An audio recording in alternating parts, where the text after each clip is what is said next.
Pushkin. The following podcast contains explicit language. August 1st, 1991, Washington, D.C. One of those sweltering D.C. summer days. Room 2322 of the Rayburn House office building, the big grand congressional building right across from the Capitol. It's packed. Press, lawyers, aides, a long row of congressmen up on the dais, and in the chairman's seat is John Dingell. Democrat of Michigan, a big man, well past 6 feet, gruff, intimidating, giant bald head, thick black glasses, a bouncer in a business suit. In his heyday, Dingell was perhaps the most powerful man in Congress. And on this August afternoon, he's called in a who's who of the American scientific establishment for a reckoning. The hearing was not recorded. All we have is the transcript. Dingell begins, "It is the practice of this subcommittee, since it was first constituted by Sam Rayburn in 1958, that all witnesses testify under oath. Do any of you have any objection to testifying under oath this morning?" They raise their right hands, a chorus of noes. A masterpiece of choreographed congressional theater until, in hour 5, it all goes off the rails. My name is Malcolm Gladwell. You're listening to Revisionist History, my podcast about things overlooked and misunderstood.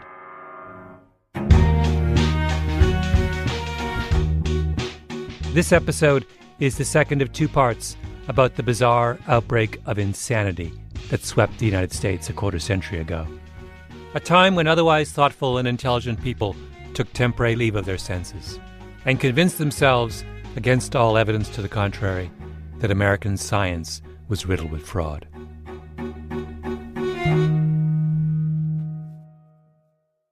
If you haven't listened to the first part, you should, before continuing on. Part 1 is about how the panic started. This episode is about how it ended, when the immovable object named John Dingell ran into an unstoppable force named Bernardine Healy. I remember it well. I was there. My parents, and particularly my father, thought it was wonderful for a woman to be a doctor. The story of how the panic over science fraud ended revolves around 3 people: Congressman John Dingell, a brilliant scientist named Ramesh Sharma, and Bernardine Healy. Bernardine Healy was the first woman to run the National Institutes of Health, the most important biomedical research institution in the world, with billions of dollars at its disposal. This is Healy in an interview a few years after she left the NIH, when she was head of the American Red Cross. When I was growing up, it was really exceptional, unusual for a woman to pursue a career in medicine. And as far as my father was concerned, it was the perfect place for me to go. It was a place where I could use my intelligence and my hard work, but also make a difference. Healy grew up in a little apartment in Queens, upstairs from her family's perfume business. Her parents were of Irish descent. She graduated number 1 in her class at Hunter College High School, then Vassar, Harvard Medical School, Johns Hopkins. When I went to Harvard Medical School, there were roughly 10%, less than 10% of the class were women. And in those days, although they probably don't like to remember this, medical schools had quotas, and there was the prevailing attitude that women were taking up a spot that wasn't necessarily going to be used as well as a spot filled by a man. Women had to have, I think, better academic credentials and often go through much tougher screening. When Healy was young, she wanted to be a nun, but her father said no, because that would mean she'd have to be bossed around by a priest. And it must have been obvious, even then, that Bernardine Healy was not cut out to be bossed around by anyone. She liked to quote St. Augustine. She cut her own hair. She wore a Scott of suits. She was brilliant, and I've worked for a lot of really wonderful and accomplished people. This is Joanna Schneider, who was Healy's right hand during her years at the NIH. She could take a problem and sift through it quickly and come up with a couple of solutions very, very, very adroitly. And it was a beautiful thing to watch. Mm-hmm. Her writing was beautiful, but the way she spoke was beautiful as well. It was just a natural talent. It was a God-given talent.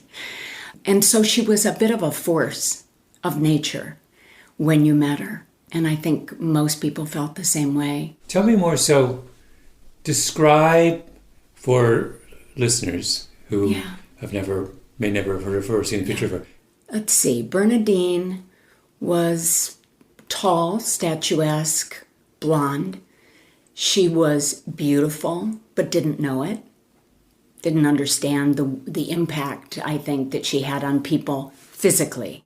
I talked to someone else who worked with Healy back then, a senior NIH official who knew 5 separate NIH directors, countless Nobel laureates, and he said she was the most brilliant person he'd ever met. They only worked together for 3 years, 25 years ago, and what struck me is that he used the present tense in describing her, even though Healy has been dead for years. He said, "Her influence on me is everlasting." Her first instinct was always fairness and justice, and she was my father. My father was all about fairness and justice.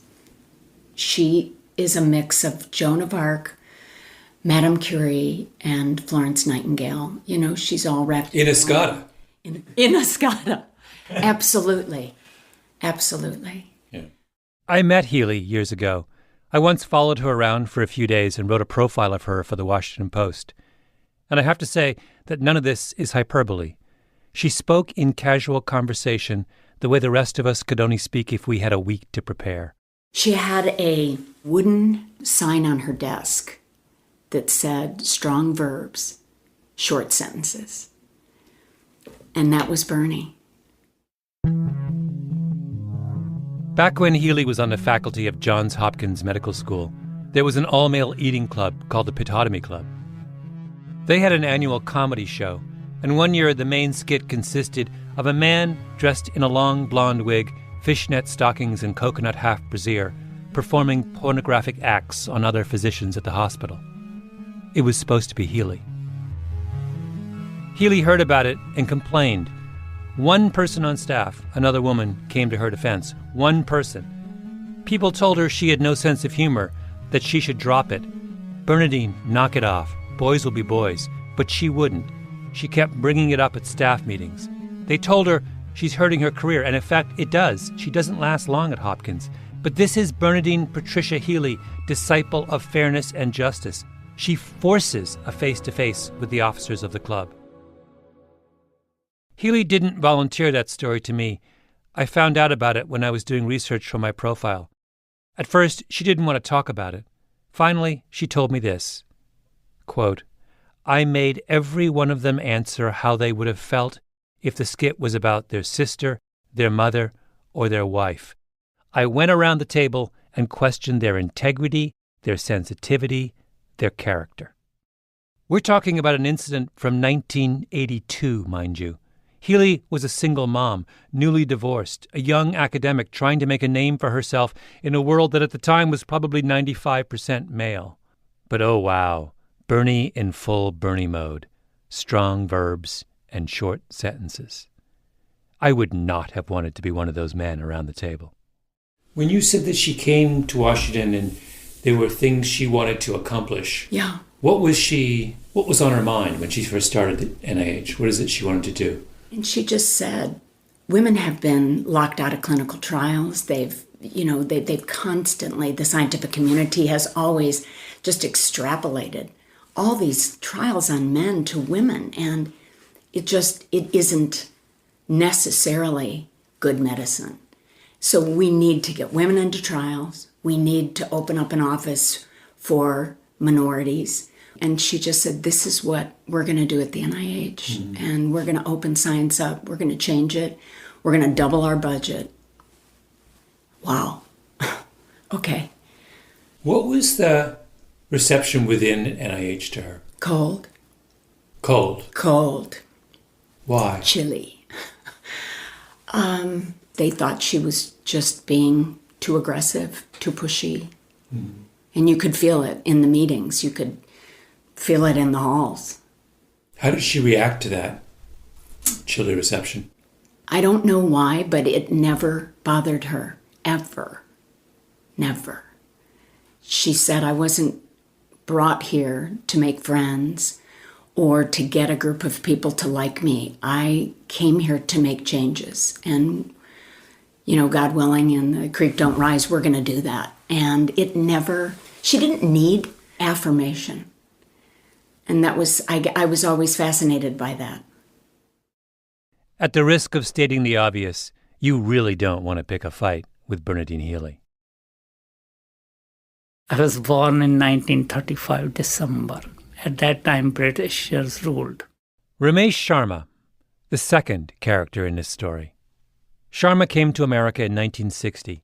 He got his PhD, became a full professor, and made a revolutionary discovery of an entirely new cell signaling pathway, which is best described by the following analogy.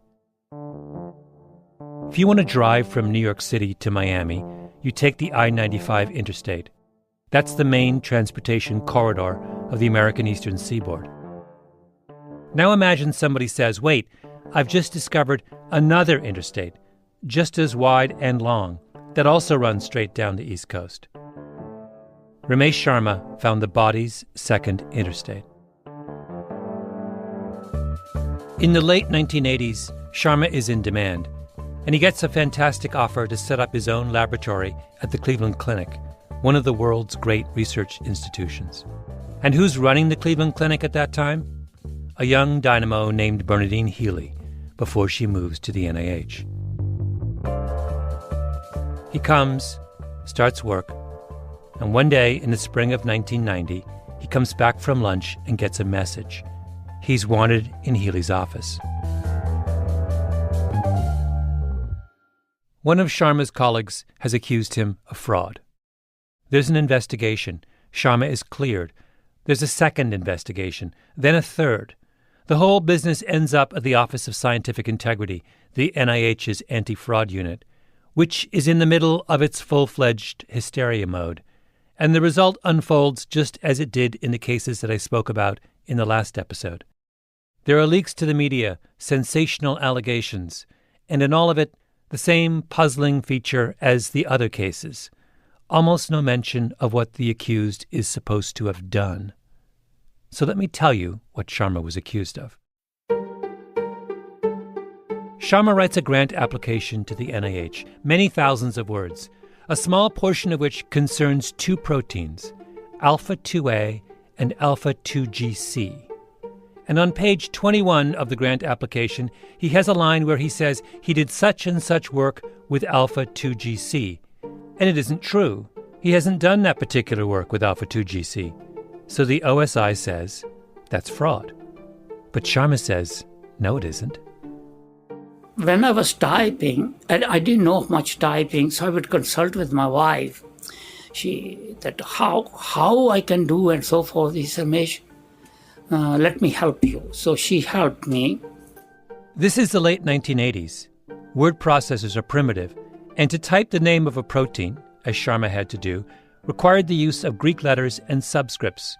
It was a pretty tedious, complicated process, a process he had to do at least 130 times. So Sharma's wife programmed shortcut keystrokes for each of those two proteins. Sharma showed me how it worked on an actual keyboard. Oh, they were side by side on that. She put side by side, yeah. She developed the macros with the two keys side by side. And he says, when I needed alpha-2A, I press this. When I needed alpha-2GC, I press this. And that is how I kept on doing. But on page 21 of the grant application, Sharma's wife made a mistake, a typo. She hit the alpha-2GC key when she meant to hit the alpha-2A key, because they're right next to each other, which is how typos happen. How could they conclude that a single typographical error constituted misconduct? You tell me that. That is what I have been asking them all over. And I asked the same thing to appeals board. Can you imagine in a document of 39 pages and 2 grants for 78 pages, they only find single typographical error? 78 pages, 1 typo. And the OSI gets so worked up that at one point they fly in a team of its investigators to interrogate Sharma, booked a room near the airport. At the airport, they asked me terrible questions. And in terrible, when they asked me some terrible questions, I think they started to really bully me. As they were bullying him, Sharma happened to look at the cover page of the document they had given him to sign. The date was wrong, off by a year. In the summary of charges against him, over a typo, they had made a typo. Just remembering the absurdity of it all makes him jab the table in anger. I said, you yourself have done a mistake. My attorney even didn't know. I saw it. You yourself have done a mistake here. You have put wrong year, 1 year wrong. You can do a mistake and you are trying to take me to the coals with 1 typographical subscript error? They didn't answer me. And then they left. Sharma's contract at the Cleveland Clinic was not renewed. Doors that were once open to him were closed. I was stained, and I never recovered. My wife said, Ramesh, all what you did came from India, and originally in 1960s, all gone down the drain. Those are the consequences. And here we are talking about it again. I still get emotional about it. The man who discovered the body's second cellular pathway now works at a small university outside of Philadelphia. In the middle of all of this furor over Sharma's typo, Bernadine Healy was tapped to lead the NIH. And when she leaves the Cleveland Clinic and arrives in Washington, she realizes that what happened to Sharma is happening to a lot of other scientists as well, that the anti-fraud unit at the NIH is in the grip of a hysteria.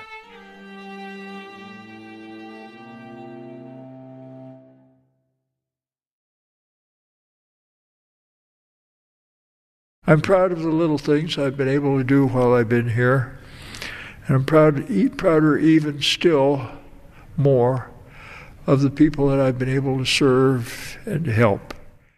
John Dingell, the third character in this story. Dingell is Washington royalty. His father, John Dingell Sr., was elected to Congress in 1933. As a kid, Dingell was a congressional page. When his dad died in 1955, Dingell ran for the family seat and won. He served until 2015, almost 60 years. And when he retired, his wife Debbie ran for his seat and won, meaning that we are now in the 9th decade of Dingell's occupying that chair in the House. During the long years when the Democrats controlled Congress, Dingell was as powerful as anyone in Washington. And his self-assumed role was congressional watchdog, scourge of fraud and abuse. When I was chairman of the Commerce Committee, I was also chairman of the Oversight and Investigations Committee, and I was, I think, one of the better investigators they've ever had here. This is Dingell in an interview with the Edward M. Kennedy Institute a few years ago. We figured it was a bad year when we didn't make defense contractors give back $1 billion to $2 billion, and it was a bad year when we didn't, frankly, send a fair number of folks to jail or force major changes either in policy or personnel or both in the federal government. I kept a picture of Joe McCarthy on the wall to remind me what I did not want to be and what a bad investigator was. Dingell's Oversight Committee had its own squad of investigators, and they were famous. Big, aggressive guys, very much in the image of their boss. What they loved to do was pester the agencies on their watch, the NIH, the Food and Drug Administration, the Centers for Disease Control. They would send what were called Dingellgrams, letters demanding action, expressing outrage, requesting boxes and boxes of documents. I once asked the director of the FDA to count the number of letters Dingell's staff had sent him. In a year and a half, 175. 175. Romeo and Juliet did not send each other 175 letters. And each of those 175 letters required immediate attention. They would accuse the FDA of not being tough enough on the pharmaceutical industry. Then, when the FDA got tough, Dingell would write them letters accusing them of being too tough on the industry. He was sort of the scourge of the NIH, and his staff used to write us letters all the time saying, "What about this? I want to see that." John Dingell and his staff did not pursue a coherent ideological agenda. They were just bullies. Joanna Schneider remembers Dingell looming over Healy's time at NIH. What got under her skin was we spent so much time, energy, resources, and man-hours answering those queries when she felt like this is wrong. We should be trying to change the world. We should be looking at clinical trials. We should be looking at minority health. So I think what happened with John Dingell was she just felt like this is politics. This isn't science. I'm not going to do this anymore. The Office of Scientific Integrity at the NIH, the group responsible for science fraud investigations, answered to Dingell. Sometimes people at the OSI would simply transfer to Dingell and set up shop in his oversight office. The leaks that arrived on my desk at the Washington Post came, as often as not, from Dingell's office. I said in the last episode that I think of the science fraud panic as a consequence of our fear of AIDS. But panic needs fuel. Dingell was the fuel. People were afraid of John Dingell, and I think that made an enormous difference. That's Joe Onick. He was one of Ramesh Sharma's lawyers, a leader in the small group who spent the early 90s trying to fend off the science fraud hysteria. How did the OSI investigators have the freedom to run amok, to spend years investigating typos? And I never understood how they got away with that for so long. John Dingell. You think it's just all Yes, John Dingell? yes, I think that they had protection, and they knew they had protection, or I don't know how much they were aware of it in the most conscious, but they understood they had protection, and I think they felt that they could get away with it. So Bernadine Healy thinks that the science fraud investigations are out of control, and she moves in to restore some kind of sanity. Dingell hears about her plan. He isn't happy. Thus, the hearing of August 1st, 1991. Dingell invites two people from the OSI, his people, to give his side of the story, and then he lines up everyone in Healy's chain of command, her boss, her deputy, her legal counsel, and of course her. Over the course of the day, Dingell will slowly build the case against her. She will testify last, when the trap is good and ready. And what's the trap? Ramesh Sharma. Healy was at the Cleveland Clinic when the clinic allowed Sharma's outrageous fraud to be perpetrated. What does that say about her leadership and character in the face of one of the gravest crises to hit American science since? He wants to humiliate her. Dingell wants to pick a fight with Bernadine Healy. 2 weeks before the hearing, on July 19, 1991, two of Dingell's staffers went up to the NIH campus in Bethesda, just outside of Washington, to meet Bernadine Healy. They were laying the trap for the big day.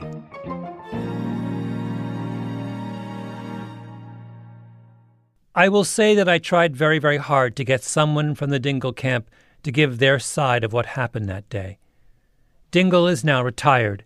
I contacted his former press person, who promised to help, but then vanished. I tried repeatedly to reach Dingell through his wife's press person, who now handles his press inquiries. She promised to help until I told her what I was interested in talking about. Then she vanished. Dingell's former chief of staff declined to talk. He emailed me, "That was about 25 years ago, and my recollections at this point are limited at best." Which is funny, because I have yet to encounter memory problems from anyone who was on the receiving end of the Dingell staff in those years. So what I'm relying on is a meticulously sourced account from Daniel Kevles, now a distinguished historian at Yale, who in 1998 published an exhaustive history of this era. Kevles tracked down as many people as he could who participated in the meeting between Healy and Dingell's staff. I'm reading now. They asked her about the house she was living in on the NIH campus. Did she pay rent? Did she have expensive commodes? Commodes? I'm quoting again from Kevles. Healy adds that they demeaned the NIH leaders. We were lapdogs, not scientific watchdogs, they said. Then they, quote, gloated, unquote, about having taken down some of the biggest names in science. And when Healy pointed out that those scientists hadn't been granted anything like due process, they said they didn't care because they knew they were guilty. Healy says they, meaning the Dingell staffers, behaved like, quote, thugs, absolute thugs.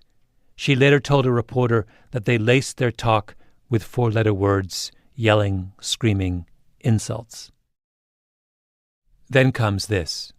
One of Dingell's men turns to Healy's deputy, who is in the meeting, and insinuates that Healy, quote, had a personal relationship, unquote, with David Baltimore, the Nobel Prize-winning scientist who'd been wrapped up in one of the longest and most absurd of the OSI's fraud investigations. I think we can be certain that the phrase personal relationship is a sanitized version of what was actually said. One of Dingell's henchmen goes to the office of one of the most senior science officials in the land, a woman of principle and dignity and accomplishment, a woman who quotes St. Augustine, for goodness sake, and in front of her, in her presence, turns to her male deputy and says, I know why she's standing up for Baltimore. She's fucking him. Do you know what Healy says when she tells Kevles that story? Just, how slimy is that one? Short sentences, strong verbs.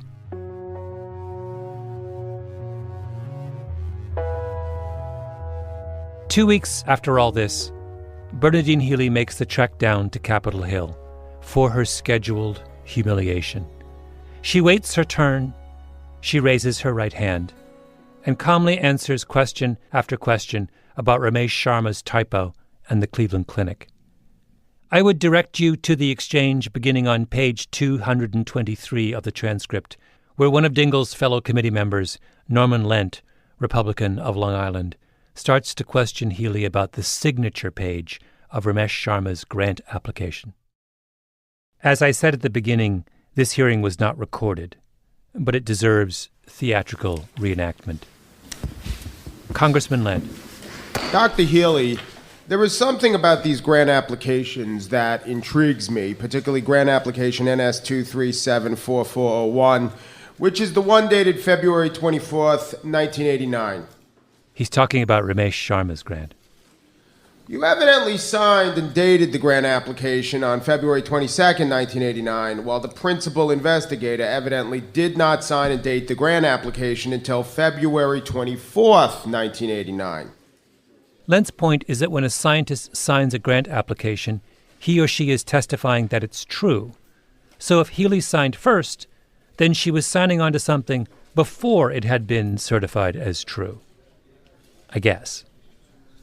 Lent goes on, and the room is starting to get restless because the promise of a Dingell hearing is a powerful climax when the hammer comes down on some hapless victim. But after a long day, all we've got is Congressman Lent yammering on about a signature page to someone who probably signed hundreds of signature pages a year. Big John Dingell, up on the dais, looks over at Lent. Would the gentleman yield? And then he lunges for Healy.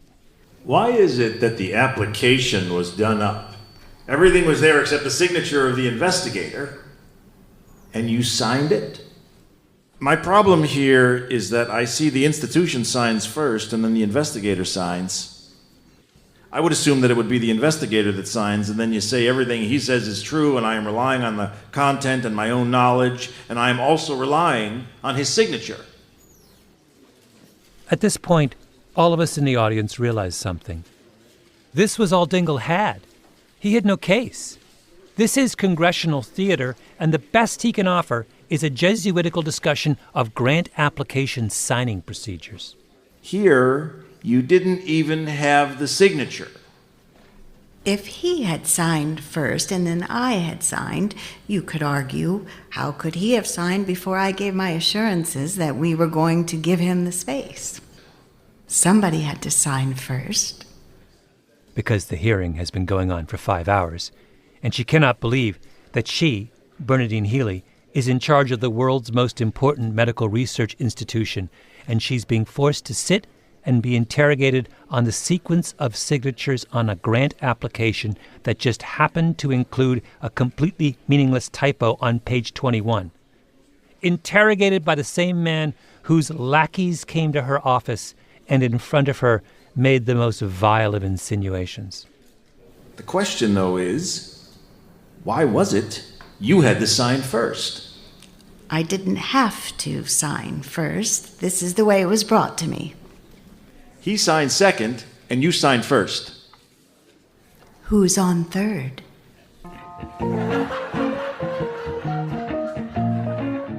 And in that moment, as the room erupts in laughter and Chairman Dingle's giant bald head turns the color of a radish, the spell is broken. Every time I think of that moment, I go back to my childhood memories of Danny Kaye playing the little boy in The King's New Clothes. The king is in the altogether, the...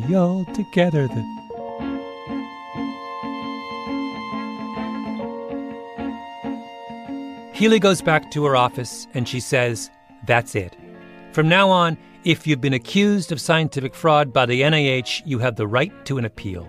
Meaning, no more conclusions leaked to the press before the accused has a chance to respond. You can take your case to a panel of judges. And lo and behold, once the accused had a chance to defend themselves, the cases against them fell apart. The appeals board said in the Ramesh Sharma case, it's a typo. Healy called him up. Ramesh, truth always wins. You are honest, and you won. The NIH stops persecuting its grantees. The case against David Baltimore gets thrown out. The OSI drops its case against the Georgetown scientist Margit Hamish. Mika Popovic, the AIDS researcher who was hounded out of his job over the meaning of the abbreviation ND, was vindicated. The verdict against him was thrown out by Healy's appeals board with this choice line. One might anticipate that from all this evidence, after all the sound and fury, there would be at least a residue of palpable wrongdoing. That is not the case. I went to her and said, we need a private meeting with John Dingell. I'm going to set it up. Will you go? She said yes. Called a friend, got a private meeting with John Dingell, and she and I went. Healy's right hand, Johanna Schneider, sought a truce. Dingell was the most powerful man in Congress, and Healy wanted to double the budget of the NIH. She needed him. But you can imagine how it went.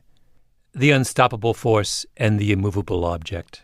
She made it clear that his people were pushing too hard on things that didn't matter. And, he kind of dismissed, he didn't dismiss her, but, he didn't engage on the topic. And so she went back to it.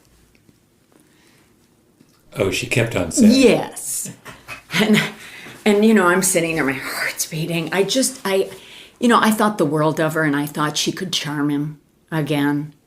But she wasn't, that wasn't her agenda. So you're sitting there and you're really, really worried she's gonna stick the needle in again? She didn't have the same agenda I had, and she was gonna let him know, that he was making a mistake. And I guess Bernadine was the one who was going to say, no more. This stops here. Before the meeting ended, Joanna Schneider took a picture of the two of them, Dingell and Healy. Schneider showed it to me. Healy has a big smile. Dingell looks like a stuck pig. Healy could have let it pass, mended fences, a little bowing and scraping before the king. But she didn't, because the only way that hysterias end is when someone has the courage to say, enough. Why do I love Bernadine Healy? Because she showed us how it's done. The next day, she sends me a huge bouquet of flowers, and she says, maybe Thelma and Louise lived happily ever after all. Which was darling.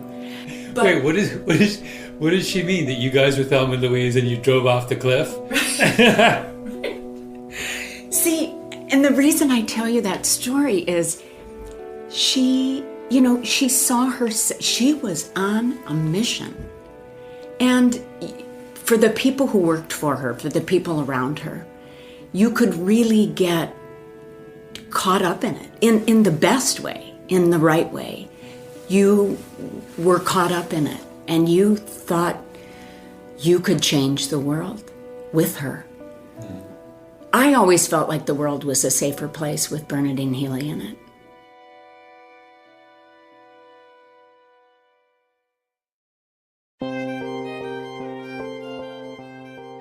Revisionist History is a Panoply production. The senior producer is Mia Lobel with Jacob Smith and Camille Baptista. Our editor is Julia Barton.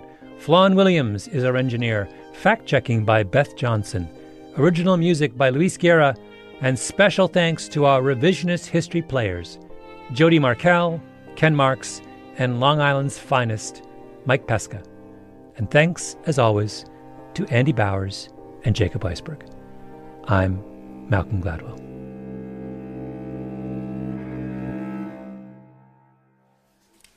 Let me repeat the question.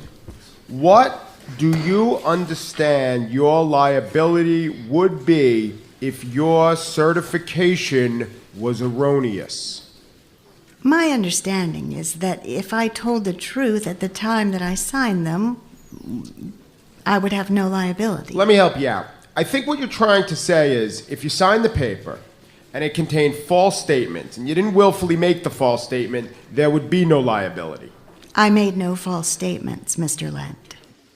You made no false statements willfully, I think is what you want to say. Mr. Lent, when an institutional official signs a grant application, they sign as a partner with the investigator. The major responsibility of the institutional official is to say, yes, we are agreeing that this grant be submitted and we will provide the resources that are necessary to see that this grant is done. My point is, Dr. Healy... Indeed, if you are saying that any institutional official that signs a grant is certifying that they are 100% sure that everything in that grant is perfect, I don't think you will have any institutional officials signing any of our 20,000 NIH grants that are currently funded. In view of the fact that you had certified as to the truthfulness of the statements in the grant application in the first place... I did not certify to the truthfulness. I said, to the best of my knowledge, those grant applications are correct. I had no way of certifying to their truthfulness. I don't want to overdo this. I read it once. A willfully false certification is a criminal offense. I was trying to help you there before when I said what you are saying is that if it is not a willful misstatement, there would be no liability on your part.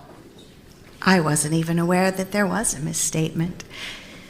I'm not sure. I understand this case is still open, Mr. Lent.